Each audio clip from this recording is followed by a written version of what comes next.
வணக்கம் எல்லாருக்கும். என்னடா வணக்கம் வச்செல்லாம் ஸ்டார்ட் பண்ணுறேன்னு பார்க்குறீங்களா? நம்ம தமிழர் பாரம்பரியத்திலையும் கலாச்சாரத்தையும் முன்பட்டு ஒரு ஃபங்க்ஷன் நடத்தும்போது வணக்கம் வச்சு தானே நம்ம ஸ்டார்ட் பண்ணுவோம்.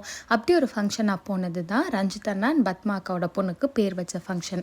இந்த என்டையர் ஃபங்க்ஷனுமே வந்துட்டு ஒரு மிகுந்த தமிழர் கலாச்சாரத்தோடு பண்ணியிருந்தாங்க. அந்த பண்பாட்டை பின்பற்றியிருந்தாங்க. ஃபங்க்ஷனுக்கான ப்ரிப்பரேஷன்லாம் முன்னாடியே பண்ணி வச்சுருந்தாங்க. அண்ட் காலையில் வந்தோடனே சாப்பிட்டு போயிருங்க, என்ன ரிச்சுவல் ஸ்டார்ட் ஆகலை அப்படின்னு சொல்லிட்டு சாப்பிட்டு போனால் கொஞ்சம் நேரம் கழிச்சு ரிச்சுவல் स्टार्ट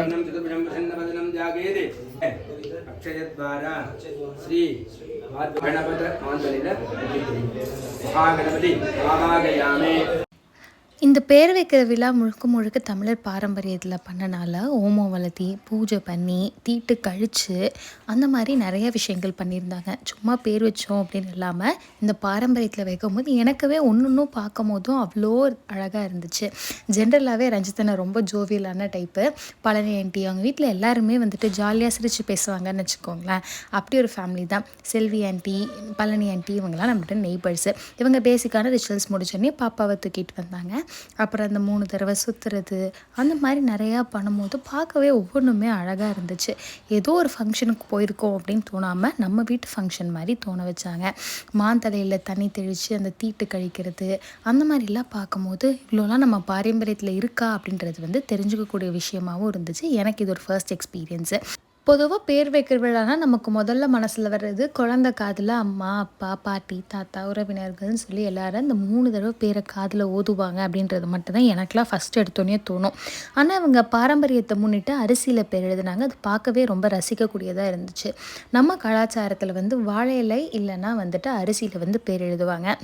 அதே மாதிரி எல்லோரும் பண்ணுற மாதிரி மாமா சீர் பண்ணியிருந்தாங்க. மாமா மடியில் குழந்தைய வச்சு அந்த 3 தடவை மாமா காதில் பேர் எழுது. இங்கே என்ன ட்விஸ்ட் அப்படின்னா, பாப்பாவோட பேரை யாருக்குமே ரிவீல் பண்ணல. காதில் சொல்லும் போதுமே அவளுக்கு கேட்குற மாதிரி மட்டும்தான் சொல்லியிருந்தாங்க.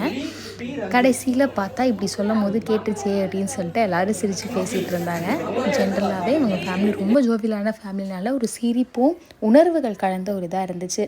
ஆர்த்தி எடுக்கும் போதும் காலில் விழுந்து ஆசீர்வாதம் வாங்கும் போதும் ஒரு இடத்துலையுமே நம்ம பாரம்பரியத்தை பார்த்து அவ்வளோ அழகாக ரசிக்கக்கூடியதாக இருந்துச்சு.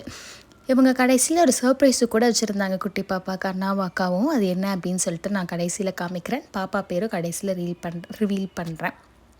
என்ன சர்ப்ரைஸ் அப்படின்னா, இங்கே பாருங்கள், இதுதான்